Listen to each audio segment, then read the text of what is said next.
So she's hung on for a long time. The last hearing she had 2, 3 weeks ago was particularly harrowing because they actually brought her in on a gurney into the parole hearing itself.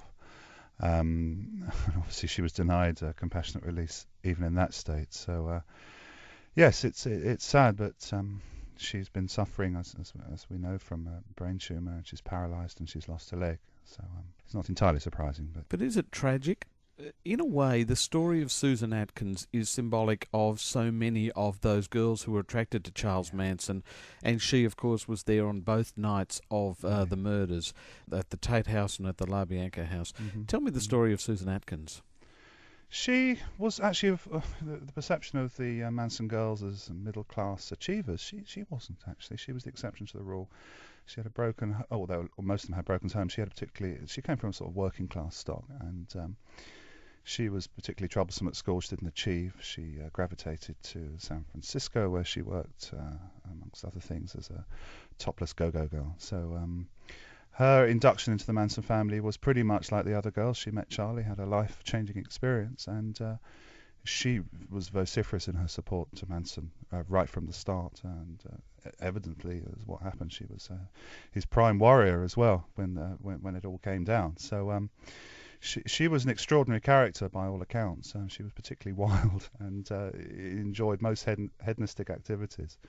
So yeah, she was crazy Sadie, they called her, Mm. and she particularly was crazy in all avenues. Was she mad? Was she insane? So many people Yeah. affected by Manson or influenced by Manson seem to have some sort of temporary insanity. What was it about her, for example? Well, we have to look at the time. It was the 1960s. It was this amazing explosion of freedom. And we also have to look at LSD, which was a prime component in all of this madness. So I don't think it's just Manson. I think Manson just happened to be there at the time, and as he was portraying himself as a guru, as a savior, certainly with these young girls from broken homes, he could be anything he wanted to be. So he was particularly appealing. So she was wild, she was crazy, but then so were a lot of other people at that time in the mid '60s. Throw in LSD, throw in the No Boundaries lifestyle, which they had out at that ranch. Um, it was a pretty crazy time, but as I stressed, the time was the time. It was the summer of love. It was the hippie explosion.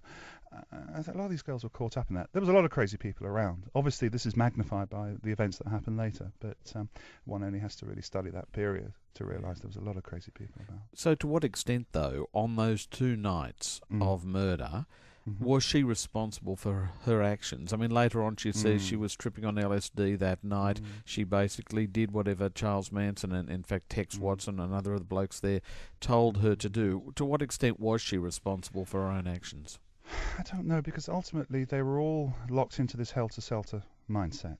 They all believed that there was a revolution, and as some of the girls have recounted since, they felt they were like in a war mentality. They were fighting a war. Um, it's difficult to say. I think their own minds had gone. I think Manson, using LSD and other mind control techniques, had effectively wiped their consciousness. So basically, I don't personally think, although she was an extrovert, I don't think she was actually capable of doing that solely from her own instinct. I think that was put there. Uh, so yes, I believe Manson's influence on those two nights was pivotal. The prosecutor, Vincent Bugliosi, believed that they had a deep-seated resentment against society, which manifested itself on those two nights. I'm not so sure. I think the state they were in, the heightened state, amplified by the use of drugs, had it manifested in that madness. But I think they were directed. They certainly were following Manson's orders. So whether she was capable, I don't know. When you wipe people's consciousness and you take away their belief system and the value system, as Manson so successfully did, you had a blank canvas, and he was able to sort of point them in directions. That was for one night. That was the night of Sharon Tate's murder and Yeah. three or four others. But the next night, to go out and do it again, Okay. just as brutally, in fact, almost as Yeah. brutally as the previous night. Mm. What happened there? Why did she do it again? It's interesting, and actually, the actual story of Susan Atkins on the second night, she didn't actually go into the La Bianca house.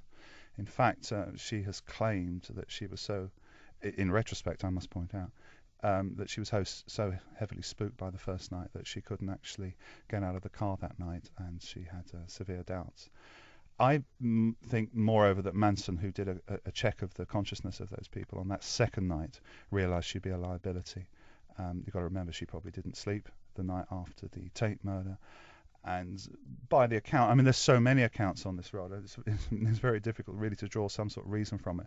But certainly Manson didn't want her going into the house on the second night. She remained in the car outside. As for the others, Patricia Krenwinkel, and Tex Watson, who were present on the first night, Manson knew that they were quite steely in their resolve, and they wouldn't slip up.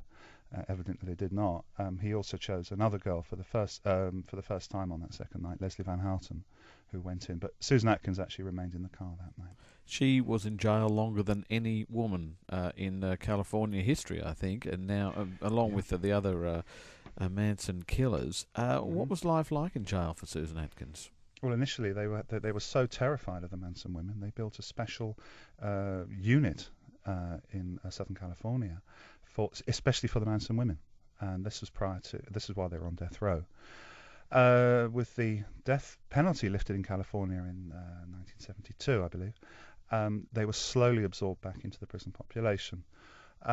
Susan Atkins in 1974, and whatever account you believe, either aware that she was never going to get out, or to help her parole chances, became an evangelist, born again, quite spectacularly. And over the years, she regularly attended parole hearings, attempting to get out. Towards the end, she appealed to the Supreme Court of the United States under the issue that she was being held as a political prisoner, but that was slapped back, as all the further attempts, obviously with her dwindling health, had no effect in swaying the parole board. I think she held on to the thought that at some point, and I remember thinking 40 years now, that she might be given a release. But even when you think about it, in these pathetic circumstances, she can't get a release on these grounds. The fate of the rest of the Manson family seems similarly assured. It is a classic example of whether or not the state should extend some sort of leniency to somebody who has carried out the most horrific murders and the most senseless crimes, the most heartless crimes, the most merciless crimes. Do you feel that even though she lived in misery in the last few years of her life, that she actually deserved that, considering what happened? It's interesting you bring up the word mercy, because as we know at the scene of the Tate murder, she used the phrase which has gone down in the annals of criminal history as one of the most notorious phrases. And excuse my language, she said, "Bitch, I have no mercy for you. You're going to die." And that was towards Sharon Tate. A pregnant Sharon Tate, we should point out. 8.5 months pregnant Sharon Tate, who just witnessed her friends on the night being slaughtered, butchered. So we're looking for mercy. So it's a very interesting conundrum. The nature of the killing, the celebrity of the killing, and also we have to remember that there are so many opponents to the metaphor, and I use this carefully, the metaphor of the Manson family, because that metaphor is horror and evil. Given also that the parole board are politically appointed, who's going to be brave enough to release a member of the Manson family in whatever state they are? But do you think she deserved to get out? I don't know, because I mean, there's also the issue which has been raised that she's costing the taxpayers of California somewhere in the region of $1 million a year in healthcare. I haven't really researched this angle, but I'm presuming that she was in a hospital situation within the prison. If she was released, she would be in a hospital situation somewhere else. It's not as though she's going to come bounding off the gurney and go running around. I mean, she was paralyzed. But the bigger issue is, do we release someone on compassionate grounds when they've committed such an atrocity? And as I say, I think in this case, the celebrity of the killing and the heinous nature of what actually happened has precluded that.